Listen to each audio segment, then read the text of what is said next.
इयत्ता 10वी अक्षर भारती संतवाणी 2 याच्यामध्ये आहे की योगी सर्व काळ सुखदाता.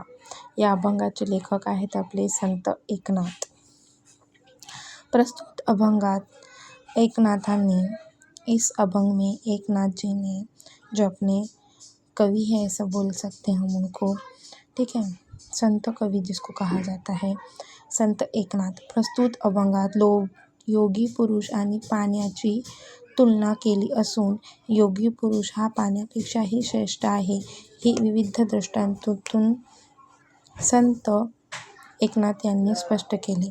इस अभंग में जो अपने संत एकनाथ है इन्होंने योगी पुरुष और पानी इन दोनों की तुलना करे वाली है, कंपैरिजन करे वाला है, ठीक है, कि पानी कितना बेहतर है और उससे भी ज़्यादा योगी पुरुष कैसा बेहतर है, ये दोनों में उन्होंने कंपैरिजन करे वाला है, ठीक है. तो अभी स्टार्ट करते हैं हम.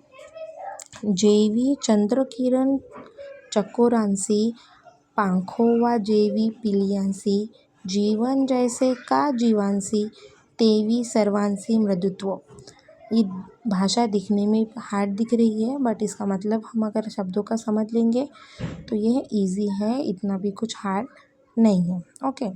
जेवी चंद्रकिरण चकोरासी. अब हमको चंद्रकिरण पता है जो चांद की किरणें होती है, और चकोर इसके पहले भी बहुत बार उल्लेख आ चुका है कि चकोर एक पक्षी है, इमेजिनरी बर्ड है जो चंद्रकिरण खाकर जिंदा रहता है.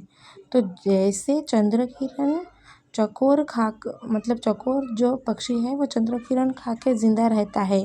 पांखोवा जेवी पिलियंसी. पिलियंसी मतलब कि जो बच्चे रहते हैं, हाँ, जो बर्ड्स के बच्चे रहते हैं वो अक्सर उनके पंखों में, है ना, पंखों यानी कि पंख, उनके विंग्स में उन्होंने उससे एक तो गर्मी भी मिलती है, सेफ्टी भी मिलती है. तो सारे जो बच्चे होते हैं, जैसे हम मुर्गी के भी बच्चे देख लेंगे तो वो क्या करते हैं, कुछ भी अगर उनको खतरा दिखता है तो वो अपनी माँ के पर में जाकर छुप जाते हैं. तो पंखोवा जैसे पिलियांसी जीवन जैसे का जीवांसी.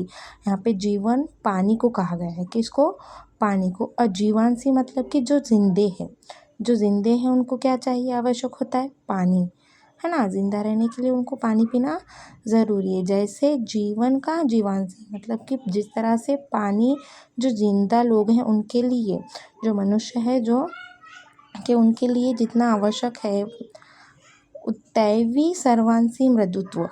वैसे ही तेवी यानी कि जेवी यानी कि जैसे और तेवी यानी कि तैसे.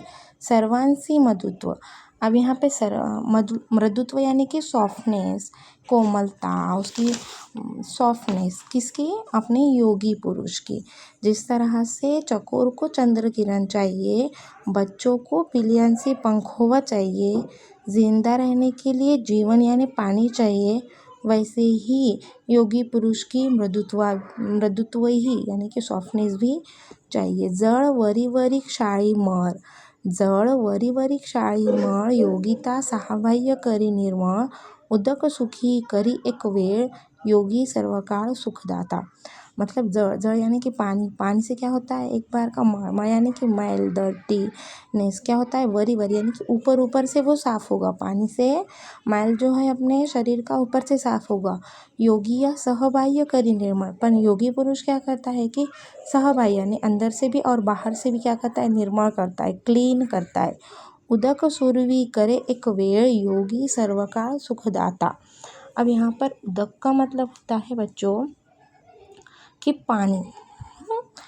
पानी, जीवन को भी पानी है, जल भी पानी है, और उदक सुखी करी एक वेळ मतलब कि पानी पीने से प्यास बुझती है एक बार की, हाँ, कि हमें सुख मिलता है, सुख करता है. अगर हम प्यासे हैं तो उदक पीने से यानी कि पानी पीने से क्या होता है, एक बार हमको सुख मिलता है. पर योगी पुरुष, योगी सर्वकाळ सुखदाता, और योगी पुरुष जो हमको सुख देता है वो कैसा है, सर्वकाळ है यानी कि निरंतर है, बहुत काल के लिए वो हमारे साथ रहता है. उदकाचे सुखते किती सर्वेंची क्षणे तृषी होवे.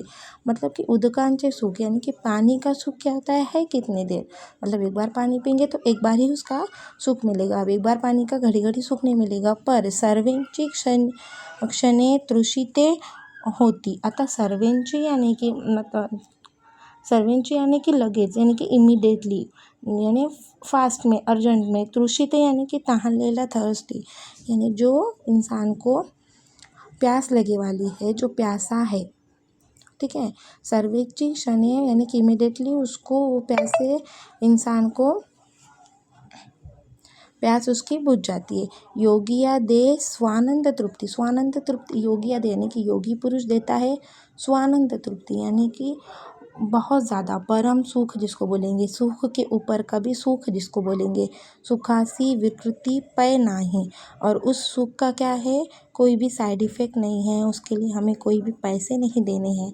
ऐसी बात यहाँ पर हमें कवि एकनाथ कहते हैं। उदकाची जे मधुरता ते रसनेचीच तत्वता, मतलब कि उदकाची, उदक यानी क्या बोले हमने, पानी, पानी की जो मधुरता यानी कि मिठास है, पानी की जो मिठास है वो क्या होगा, रसना, रसना यानी कि हमारी ज़बान तक ही रहेगी। पानी की जो मिठास है वो हमारे ज़बान तक रहेगी, पर योग्यांचे गोडपण पाहता होय नीवविता संपेंद्रिया, मतलब कि जो योगियों की जो मिठास रहेंगी वो क्या रहेंगी, हमारे सर्वेंद्रिय यानी कि सारे इंद्रियों को, सारे बॉडी पार्ट्स को हमको उसकी मिठास पहुँचेगी। मेघ सुखे अधः पतन उदकाचे देखो निजान, मेघ यानी कि क्लाउड से जब नीचे पानी आता है, अधः पतन यानी कि नीचे धरती पर, उदकाचे देखो निजान, उदक यानी अपने जो पानी है, बरसात है, वो देख के क्या होता है, हमको खुशी मिलती है। मतलब कि क्लाउड से जब पानी हो रहा है यानी कि बरसात जब हो रही, वो देख के हमें खुशी मिलती है। वैसे ही अधा पतानी निविति जन अन्नदान सक्रांति, और उसे पानी से ही जब वो धरती पे आता है तो उससे क्या होता है, हमारा अन्न बनता है, यानी कि अनाज हमारा उगता है, जब बारिश के पानी से हमारा अनाज उगता है। तैसे योगिया से खालूते एने, जिस तरह से पानी क्लाउड से नीचे आ रहा है, वैसे ही योगी पुरुष का इस धरती पे जन्म से, खालूते एने यानी नीचे आने से, ये ही लोकी जन्म पावे, मतलब ये लोक में, इस धरती पर वो जन्म पाने के बाद जन निवनी श्रवण कीर्तने निज ज्ञाने उद्धरी, मतलब उनका कीर्तन का श्रवण करने से, उनका कीर्तन सुनने से क्या होगा कि हमारे निज ज्ञाने उद्धरी, हमारी जितने भी हमारे इंद्रिय है वो कैसे हो जाएंगे, उनका उद्धार हो जाएगा। निज ज्ञान यानी कि आत्मज्ञान, यानी कि नॉलेज ऑफ द सेल्फ, उनका खुद ज्ञान से, उनका आत्मज्ञान से हमारे क्या हो जाएगा, उद्धार हो जाएंगे, यानी कि अपलिस्ट हो जाएंगे हम लोग, ठीक है।